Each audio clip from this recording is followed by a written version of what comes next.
Assalamualaikum warahmatullahi wabarakatuh.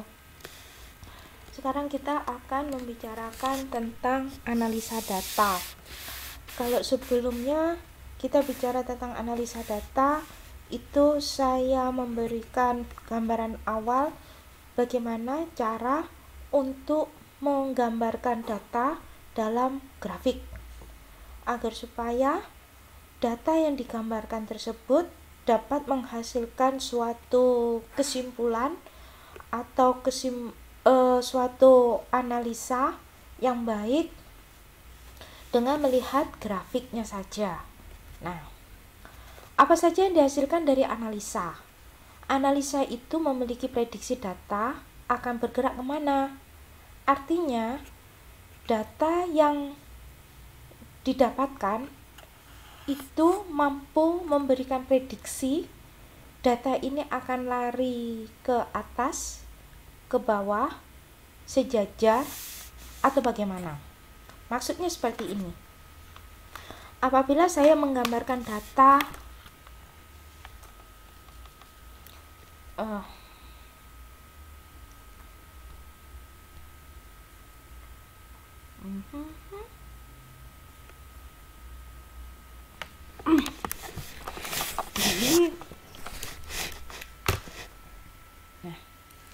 misalnya saya punya data seperti ini. Saya kasih grafik atas dulu. Jadi saya mempunyai data. Nah, kita dapat dot seperti ini.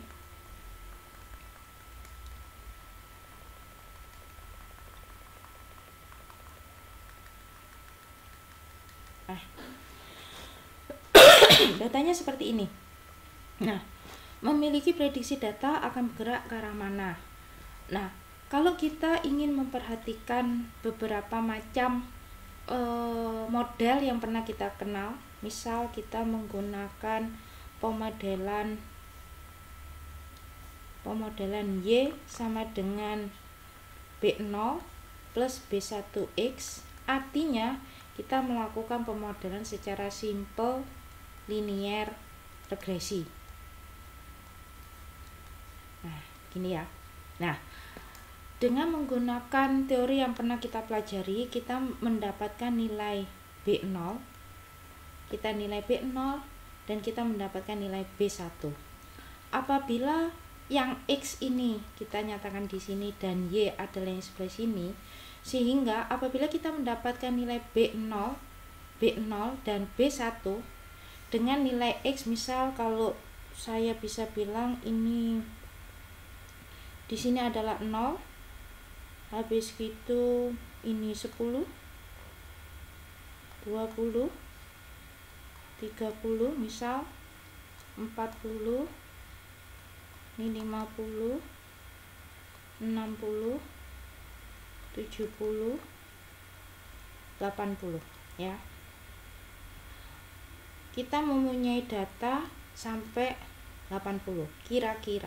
Kalau saya ingin menanyakan kira-kira pada data ke-81 datanya naik atau turun. Nah, dengan menggunakan nilai Y B0 plus B1 kita masukkan bila X-nya sama dengan 0. X-nya sama dengan 0. Ini kita kasih X sama dengan 0. Nilai Y-nya di mana? Ketika X-nya kita masukin 2, 3 dan seterusnya sampai 80, maka akan terbentuk garis. Nah, misal garis yang didapatkan adalah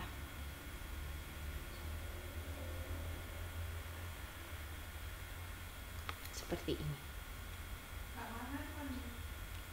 Sehingga kita ketahui bahwa dengan menggunakan asumsi simple linear regresi, kita bisa memprediksikan nilai Y ada di mana. Begitu ya. Jadi kalau mamanya ditanya, berapakah nilai Y? Ada kemungkinan nilai Y ya berkisar di titik ini. Gitu. Artinya ada kemungkinan dia naik, turun, atau tetap stagnan. Jadi tergantung garis yang terbentuk dari pemodelan yang kita punya.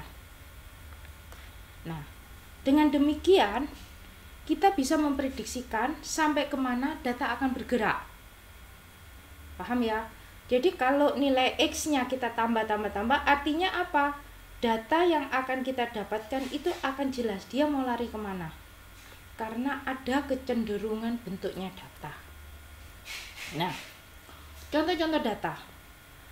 Pada Badan Meteorologi untuk memperkirakan kapan musim hujan atau musim panas tiba dengan menggunakan data suhu, tekanan atmosfer, arah angin, dan sebagainya. Data-data ini bisa kita gunakan untuk memprediksikan kemana kecenderungan pada waktu tertentu cuaca akan bergerak. Nah, kecenderungannya itu maksudnya gimana? Didasarkan pada satuan tertentu, misal waktu, untuk menilai kemungkinan terbesar dari data akan bergerak. Jadi dengan adanya perubahan waktu, kita tahu kira-kira perubahan cuaca ini akan lari kemana.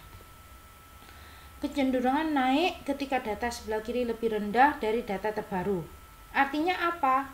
Yang dimaksud ini itu naik itu di sini, misal data sebelumnya itu ada di bawah, ada kecenderungan naik, berarti karena data di sebelah kiri lebih rendah daripada data yang sebelah kanan, data terbaru.